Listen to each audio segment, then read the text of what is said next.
This video is made to explain how we're doing the color work on icons coming from the 24 pixel collection into the 32.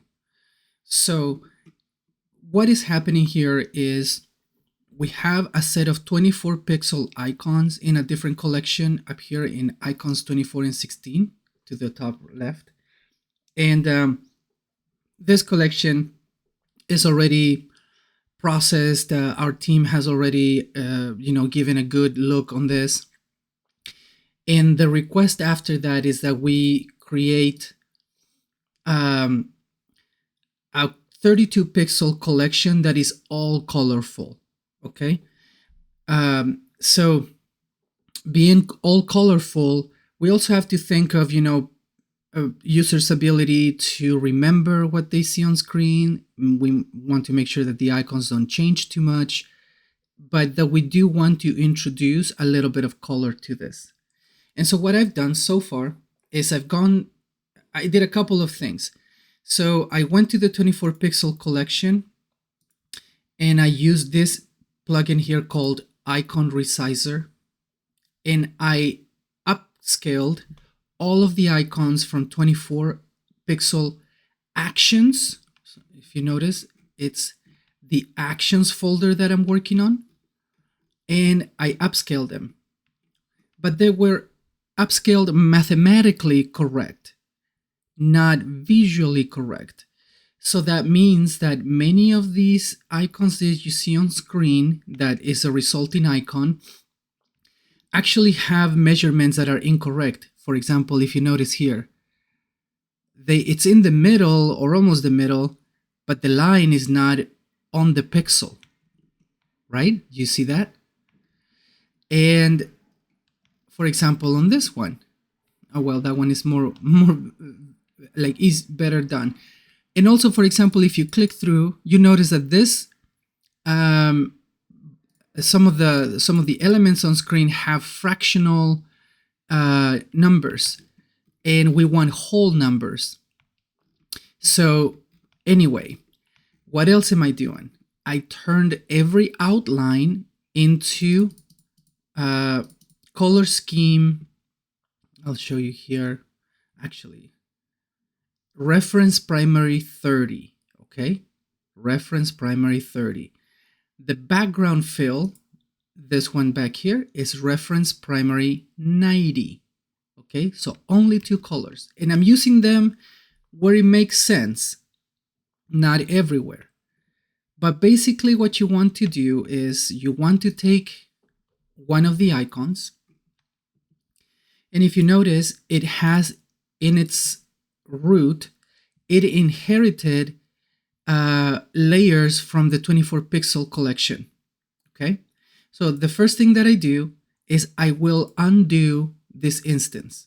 I don't need it. I only needed it for the upscaling. I don't need it anymore because all of those come from a 24 pixel collection and they're made for a smaller size. So I remove the leftovers from the conversion, from the upscaling, and I start working on some of the alignment. Okay. And one thing that I found, since a lot of these icons are like off center, off pixel, because of the conversion, I use this plugin called Pixel Cleaner. So I'm gonna open it, and you will notice that once you have just your icon, you can go to Pixel Cleaner, and the cleaner will find the most suitable downscaled version of your icon that is pixel perfect. So I've checked off rotation because sometimes the plugin recognizes that the icons can be off center and tries to rotate them like vertically and horizontally flat, but it doesn't always work right. And you can just choose all these things, but I'm gonna do a start pixel clean, and you see how it moved it back away and it put it right back on the pixel, which means it's gonna be sharp when you do this. Then what I do is I start trying to find the location where this arrow should be because now it's off center. If you notice, its measurements are 5.33. We don't want that. It needs to be whole numbers. So 5.5. And why do I do that? Because otherwise your icon will always be misaligned.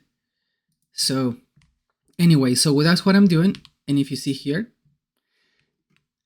that's probably as far as I would go here, not do more than that. But I want to make sure that the lines are correctly set. So for example, if you notice, I have a margin of 1 pixel here and 2 pixels here. That means this thing is not centered. So I'm going to center it. And let's see if we can measure this right. So that's 1, 2, 1, 2, 3. It actually should be like this. So yeah. Now this is not perfect, okay? It's not ready.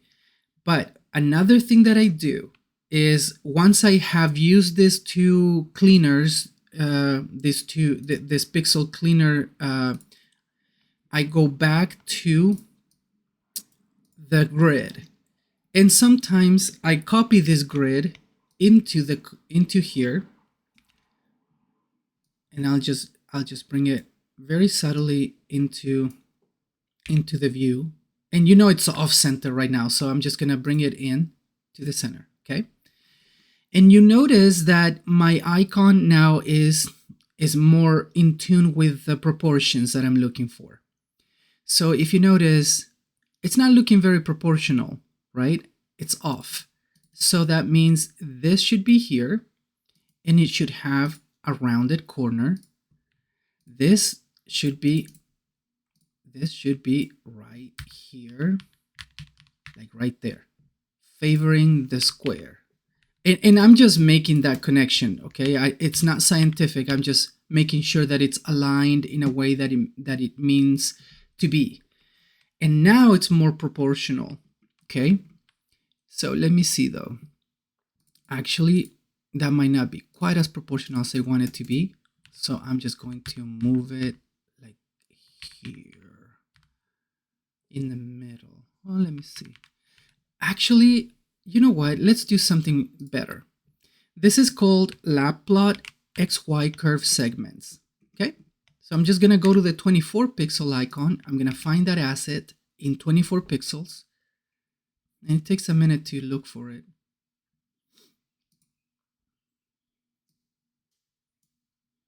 Okay, there it is. It's this black one.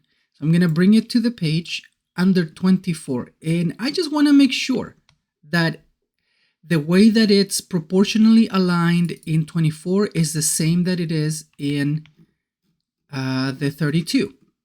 So I'm seeing that there is just 1 pixel of margin all around. And it's aligned to, let me see. And it's aligned, the main lines are aligned to the box. Okay, so that means I was almost right here. And I'm just gonna bring it back to full transparency. So it means this actually should be here. It means this one should be here at 2 pixels margins. And then this should be longer, okay? Anyway, so I'm editing, right? I'm just making sure it looks like it should. I'm not gonna touch the center because it looks right. Anyway, after I'm done, I no longer need the 32 pixel grid, so I either hide it or just flat out delete it. In this case, I'm just gonna hide it because it's useful in other cases. Now, if you notice, we have a few icons in this section that contain this up and down, this X and Y line. So I am not going to redo this. I'm just gonna copy this and then paste it here and replace those. So I don't have to worry too much about how it's done. So that makes me go a little bit faster, right? So I'm gonna see, let me see, is this a union? Yeah. Okay, so I'm gonna take this union here from this icon.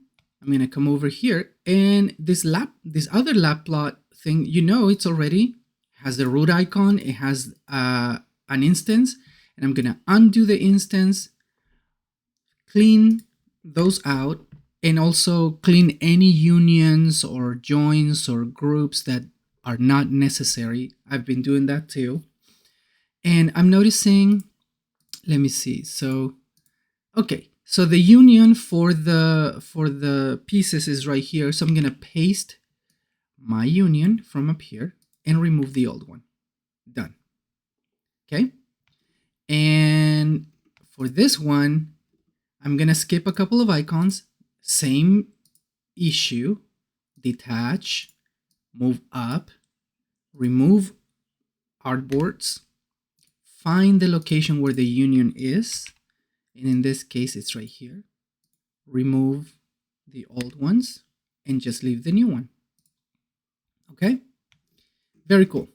So in the case of other icons that need, for example, a fill on the background like this one, what I do is I add my colors, right? The reference primary 90 for it. And I do 2 subtractions so that also this graphic contains the circle right here. Okay, there are 2. If you notice that, and if you notice this one, right? Anyway, so when in doubt, if you don't know what's happening with the icon, my recommendation is find the same icon as a 24 pixel icon, put it on the grid, and try to understand the proportions that were used for the icon. When in doubt, also, you can copy this 32px grid into the icon itself and then hide it at the end of the process. When you have whole forms like this plus sign here, you would want to create a background using primary 90. And I'm just gonna I just do 90 and I look for reference primary 90 and I send it all the way to the back and done, right? But if you notice too, the circle may not be quite as correct. So I usually, again, I undo the instance, I move the union up, I remove the old artboards, and if you notice, it says 26.67. That's not good. So I'm going to use my pixel cleaner, start pixel clean, and it's going to be a little bit like that. And then you bring it back to the center. Now, that may not be the right thing either, because if you think about it, the circle in the proportions leaves 2 pixels on all sides to for the margin for the circle, which means this circle is too small for the proportions. So I'm gonna take just the circle right there. That's how the circle should be. Anyway, so I hope that is helpful. If you have questions, let me know. Remember, we're using rounded corners, rounded edges. We're aligning, and this one is going to be a little bit complicated, but we can use it. For example, for user icons, we already have user actions up here. You will find them. You can just, for example, this one, you can just copy the background, paste it here, and leave the plus sign. Or copy the background, paste it here, and leave the X. So should be fairly easy. But if you have questions, let me know, and I'll be happy to help.